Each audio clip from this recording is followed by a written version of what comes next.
ನಮಸ್ಕಾರ ಸ್ನೇಹಿತರೆ, job alert Kannada YouTube ಚಾನಲ್ಗೆ ತಮಗೆ ಆತ್ಮೀಯ ಸ್ವಾಗತ. ಕರ್ನಾಟಕ ಪರೀಕ್ಷಾ ಪ್ರಾಧಿಕಾರ ಅಂದರೆ ಕೆಇಎಯಲ್ಲಿ 233 ಹುದ್ದೆಗಳಿಗೆ ಅರ್ಜಿ ಆಹ್ವಾನಿಸಲಾಗಿದೆ. ಉದ್ಯೋಗ ಸ್ಥಳ ಕರ್ನಾಟಕವಾಗಿದೆ ಸ್ನೇಹಿತರೆ. ಹುದ್ದೆ ಹೆಸರು ನೋಡಿ, ಫಾರ್ಮಸಿ ಅಧಿಕಾರಿ ಅಥವಾ ನರ್ಸಿಂಗ್ ಅಧಿಕಾರಿ ಹುದ್ದೆಗೆ ಅರ್ಜಿ ಆಹ್ವಾನಿಸಲಾಗಿದ್ದು, ಈ ಒಂದು ಹುದ್ದೆಗೆ ದೊರೆಯುವ ಸಂಬಳ 44,425ರಿಂದ 99,400ವರೆಗೂ ಸಂಬಳ ದೊರೆಯುತ್ತದಂತೆ ಕೊಟ್ಟಿದ್ದಾರೆ. ಕೆಇಎ ಹುದ್ದೆಗಳ ವಿವರ ನೋಡಿ ಸ್ನೇಹಿತರೆ. ಹುದ್ದೆಯ ಹೆಸರು, ಹುದ್ದೆಗಳ ಸಂಖ್ಯೆ ನೋಡಿ. ಫಾರ್ಮಸಿ ಅಧಿಕಾರಿ 98 ಹುದ್ದೆಗಳಿಗೆ ಅರ್ಜಿ ಆಹ್ವಾನಿಸಲಾಗಿದ್ದು, ಹಾಗೂ ನರ್ಸಿಂಗ್ ಅಧಿಕಾರಿ 90 ಹುದ್ದೆಗಳಿಗೆ ಅರ್ಜಿ ಆಹ್ವಾನಿಸಲಾಗಿದೆ. ಫಾರ್ಮಸಿ ಅಧಿಕಾರಿ ಕೆಕೆ 11 ಹುದ್ದೆಗಳಿಗೆ ಅರ್ಜಿ ಆಹ್ವಾನಿಸಲಾಗಿದೆ. ನರ್ಸಿಂಗ್ ಅಧಿಕಾರಿ ಕೆಕೆ 34 ಹುದ್ದೆಗಳಿಗೆ ಅರ್ಜಿ ಆಹ್ವಾನಿಸಲಾಗಿದೆ. ಕೆಕೆ ಅಂದರೆ ಸ್ನೇಹಿತರೆ ಕಲ್ಯಾಣ ಕರ್ನಾಟಕ, ಆರ್ಪಿಸಿ ಅಂದರೆ ನಾನ್ ಕಲ್ಯಾಣ ಕರ್ನಾಟಕ ಅಂತ ಅರ್ಥ ಸ್ನೇಹಿತರೆ. ಹಾಗಾದರೆ ಈ ಒಂದು ಹುದ್ದೆಗೆ ಅರ್ಜಿ ಸಲ್ಲಿಸಲು ಬೇಕಾದ ಶೈಕ್ಷಣಿಕ ಅರ್ಹತೆಗಳು ನೋಡಿ ಸ್ನೇಹಿತರೆ. ಕೆಇ ಅಧಿಕೃತ ಅಧಿಸೂಚನೆ ಪ್ರಕಾರ ಅಭ್ಯರ್ಥಿಯು ಯಾವುದೇ ಮಾನ್ಯತೆ ಪಡೆದ ಮಂಡಳಿಗಳು ಅಥವಾ ವಿಶ್ವವಿದ್ಯಾಲಯಗಳಿಂದ 12ನೇ ಜಿಎಂಎನ್ ಬಿಎಸ್ಸಿ ಡಿಪ್ಲೊಮಾವನ್ನು ಪೂರ್ಣಗೊಳಿಸಿದವರು ಈ ಒಂದು ಹುದ್ದೆಗೆ ಅರ್ಜಿ ಸಲ್ಲಿಸಬಹುದು ಅಂತ ತಿಳಿಸಿದ್ದಾರೆ. ಪೋಸ್ಟ್ಗಳ ಹೆಸರು ಮತ್ತು ಅರ್ಹತೆಗಳು ನೋಡಿ. ಫಾರ್ಮಸಿ ಅಧಿಕಾರಿ ಆರ್ಪಿಸಿ ಅಂದರೆ ನಾನ್ ಕಲ್ಯಾಣ ಕರ್ನಾಟಕ, ಫಾರ್ಮಸಿ ಡಿಪ್ಲೊಮಾದವರು ಈ ಒಂದು ಹುದ್ದೆಗೆ ಅರ್ಜಿ ಸಲ್ಲಿಸಬಹುದು ಅಂತ ತಿಳಿಸಿದ್ದಾರೆ.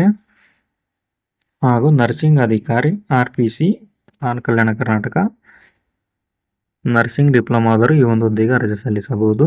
ಫಾರ್ಮಸಿ ಅಧಿಕಾರಿ ಕಲ್ಯಾಣ ಕರ್ನಾಟಕ, ಫಾರ್ಮಸಿ ಡಿಪ್ಲೊಮಾದವರು ಅರ್ಜಿ ಸಲ್ಲಿಸಬಹುದು. ನರ್ಸಿಂಗ್ ಅಧಿಕಾರಿ ಕೆಕೆ 10ನೇ ತರಗತಿ 12ನೇ ತರಗತಿ ಜಿಎನ್ಎಂ ಬಿಎಸ್ಸಿ ನರ್ಸಿಂಗ್ನಲ್ಲಿ ಡಿಪ್ಲೊಮಾ ಮಾಡಿದವರು ಈ ಒಂದು ಹುದ್ದೆಗೆ ಅರ್ಜಿ ಸಲ್ಲಿಸಬಹುದು ಅಂತ ತಿಳಿಸಿದ್ದಾರೆ. ಈ ಒಂದು ಹುದ್ದೆಗೆ ದೊರೆಯುವ ಸಂಬಳಗಳ ವಿವರ ಕೂಡ ಕೊಟ್ಟಿದ್ದಾರೆ ನೋಡಿ.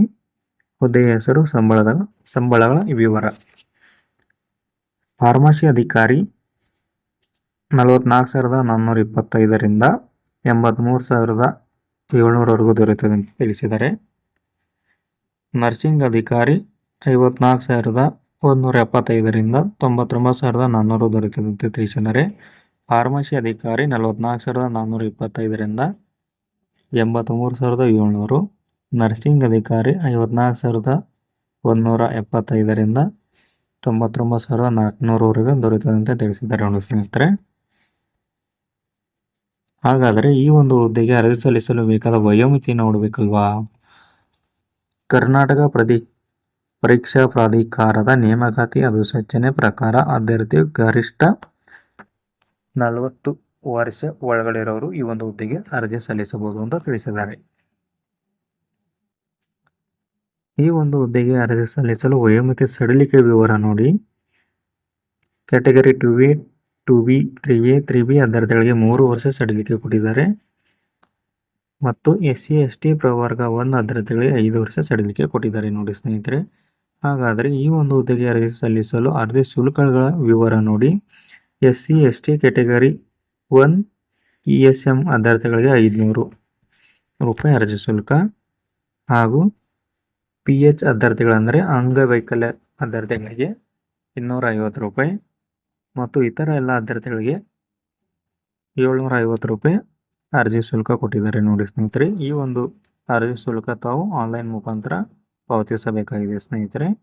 ಈ ಒಂದು ಹುದ್ದೆಗೆ ಆಯ್ಕೆ ಪ್ರಕ್ರಿಯೆ ಹೇಗಿರುತ್ತದೆ ಅಂದರೆ, ಲಿಖಿತ ಪರೀಕ್ಷೆ ಮತ್ತು ಸಂದರ್ಶನ ಮುಖಾಂತರ ಈ ಒಂದು ಹುದ್ದೆಗೆ ಆಯ್ಕೆ ಮಾಡಿಕೊಳ್ಳಲಾಗುತ್ತದೆ ಅಂತ ತಿಳಿಸಿದ್ದಾರೆ ನೋಡಿ ಸ್ನೇಹಿತರೆ. ಈ ಒಂದು ಹುದ್ದೆಗೆ ಅರ್ಜಿ ಸಲ್ಲಿಸುವ ಮುಂಚೆ ತಾವು ಈ ಹುದ್ದೆಯ ಸಂಪೂರ್ಣ ಮಾಹಿತಿ ತಿಳಿದುಕೊಂಡು ಆನ್ಲೈನ್ ಮುಖಾಂತರ ಅರ್ಜಿ ಸಲ್ಲಿಸಿ ಸ್ನೇಹಿತರೆ. ನಾವು ಡಿಸ್ಕ್ರಿಪ್ಷನಲ್ಲಿ ನೋಟಿಫಿಕೇಶನ್ ಲಿಂಕು ಹಾಗೂ